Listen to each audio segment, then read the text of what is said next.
Welcome everyone to Mayo Clinic Q&A. I'm Dr. Sanj Kakar.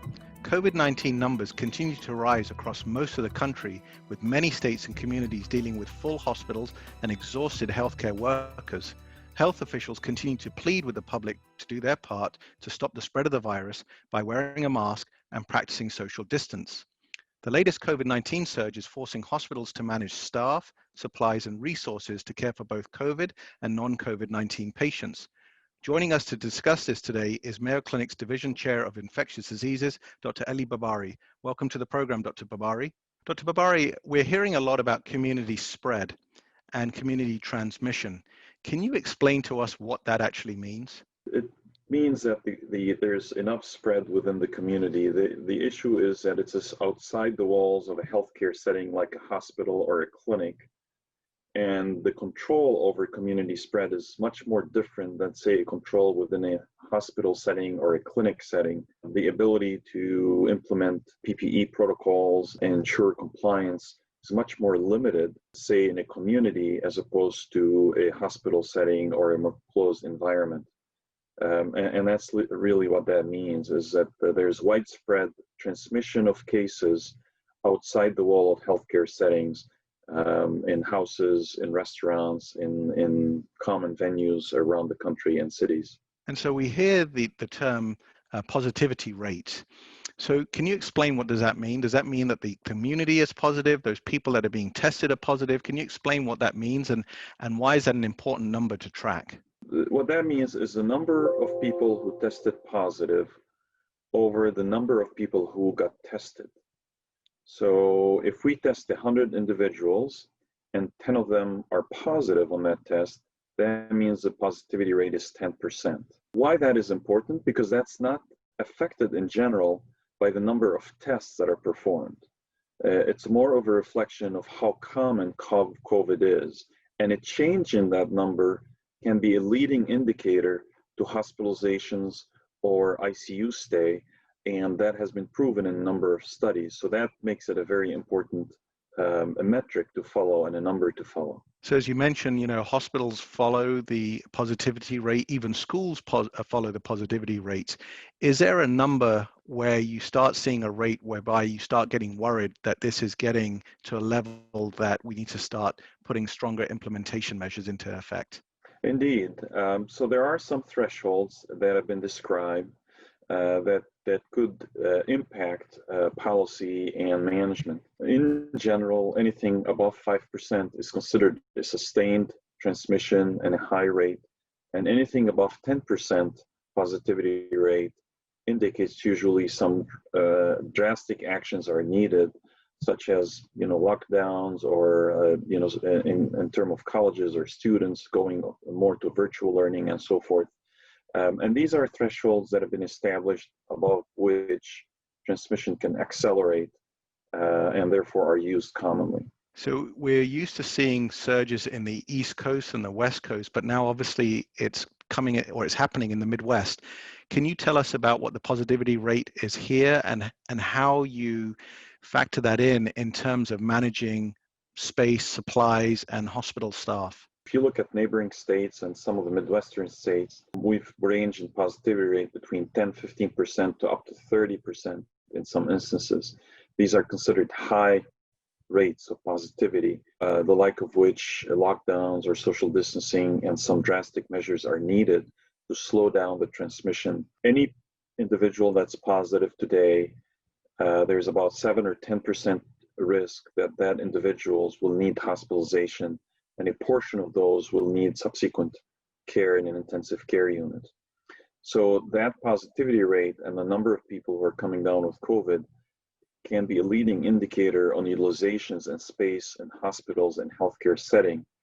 And many institutions like ours use that as one of the metrics to advise on policies regarding slowing down elective practices or outpatient practices and so forth. We hear that there's a treatment for COVID-19. Can you talk to us a little bit about that? And if you are eligible for treatment, is that an inpatient or an outpatient setting? Maybe the most remarkable thing about COVID is how quickly science and scientists were able to respond and develop effective management strategies, considering that less than a year ago, we didn't know that this virus existed, and we didn't even know that this disease existed. We went from that zero knowledge to having effective therapeutics tested in large-scale clinical trials and clinical studies. Currently in the United States, there are 3 common therapies that are used. One is called remdesivir. This is a medicine that attacks the virus directly. The steroids commonly used is one called dexamethasone. This has been studied in large scales, and the goal of this medicine is to dampen the immune response to the virus, preventing major effects on organs and the lung in particular. And the last one is a serum convalescent plasma. This is antibodies that are directed against the virus that prevents the virus from progressing and causing damage and so forth. Those 3 treatments are used together now, or sometimes sequentially, in most patients who are hospitalized. There is a recent product that is also in the families of antibodies or monoclonal antibodies that is administered early to individuals who might be at higher risk of needing hospitalizations. And we hope that this medicine will reduce the chance of progressing to needing hospitalizations or even intensive care unit. That drug is currently being deployed as we speak and is becoming increasingly available to individuals and patients who might be at risk for hospitalization. So you mentioned there's a critical window to give that drug. Do you know what that is?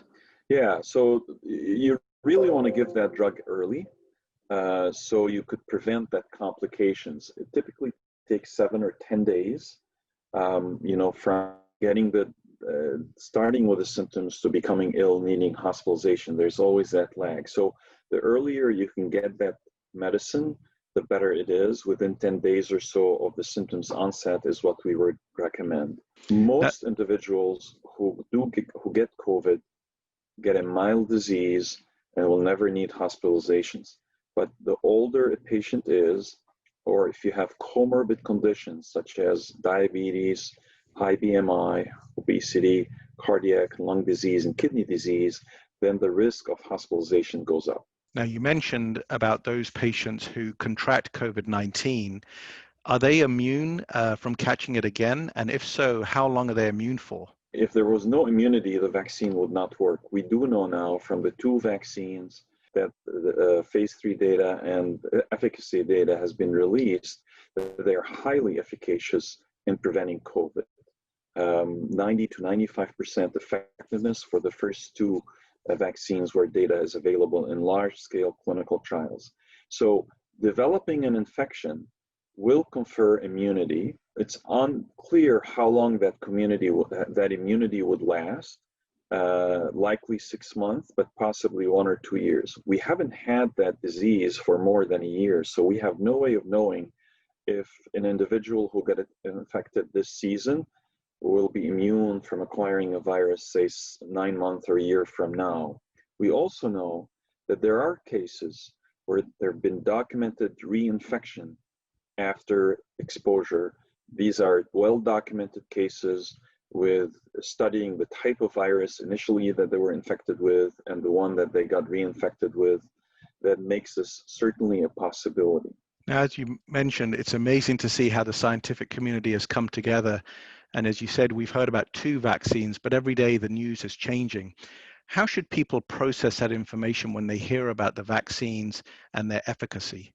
COVID has taught us is how we could accelerate the development of science, but also the challenge is how do you gain acceptance, for novel therapy, and how to really understand the safety around these medicines, because that's really very important, knowing that the disease, for the most part, is not going to lead to hospitalization or serious complications. So understanding the safety profile of, say, vaccine is a crucial component of acceptance on a wider scale, and also for organizations to support it.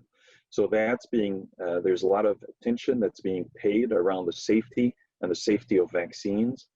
The companies will release their safety data There's going to be independent safety boards and scientists that will review those data in much of detail to make sure that the vaccine is safe to administer on such a large scale. Now, as you know, we're heading into the holidays and the winter season. Many people have COVID fatigue. And so what is your message to them as they think about celebrating with family, getting together, trying to have some form of fun in obviously what's been a stressful year? It has been definitely a stressful year, and we've seen that in the rate of depression and anxiety, and some of the calls related to suicide and so forth. In some instances, it's double or triple or quadruple the pre-COVID era. So this is a real phenomena that is facing our nation and the world, compounded by the quarantine and the social isolation and the fear around getting sick. All these are leading to these increased rates of issues related to mental health. In terms of what to do around the holiday season, I would advise all individuals who are near listeners to go to your Department of Health website. In the CDC, there's ample guidance on what to do, from physical distancing, social distancing, the number of people who are in the house, all these things. So, of course, the most drastic measure is not to have a family gathering or a gathering of friends and loved ones. Option two, if you were to have one, have limited numbers, depends by state and varies, and also structure your house around distancing so people are not close to each other. Also, one consideration is to use testing. There is now wide-scale testing that's available either through states or through retail stores that are rapid or turnaround or at-home collections that can be used to further reduce and mitigate that risk. Taken all together, we can make a difference. You could also opt for a Zoom meeting or Zoom call with family and friends. That's not the same, but it's an alternative, and some families and loved ones are opting for that choice. Now, you mentioned about stress in the community, but let's not forget our healthcare workers who are especially stressed and fatigued. You're doing a lot of tremendous work behind the scenes. How are you and your colleagues holding up with all of this going on? This has stressed the healthcare system. Our colleagues and healthcare workers are working overtime and overdrive. It's like running a race at 100%. You cannot run a marathon at 100%. And in some ways, that's how it feels. We have to slow down. Resiliency is a very important factor in being successful in terms of pandemic or in terms of this major crisis. And think about ourselves and our health and our mental health. So slowing down, taking some time off, supporting each other, and knowing that there is light at the end of the tunnel. We talked about going from a disease that was a pandemic, that was declared a pandemic in March of this year, to having multiple effective vaccines, 2 with phase 3 trials almost near completions, 3 drugs with significant effectiveness and more to come, all in the span of a few months. We need to celebrate those achievements and celebrate the science. We also need to understand that COVID is a catalyst for the society and the healthcare system. It has spurred tons of innovation in terms of advancing the care of patients and non-COVID patients. And we have to understand that and use the technologies, the artificial intelligence, the analytics, the acceleration of research, all these tools that we've learned how to accelerate and develop into non-COVID care once COVID is over or under control.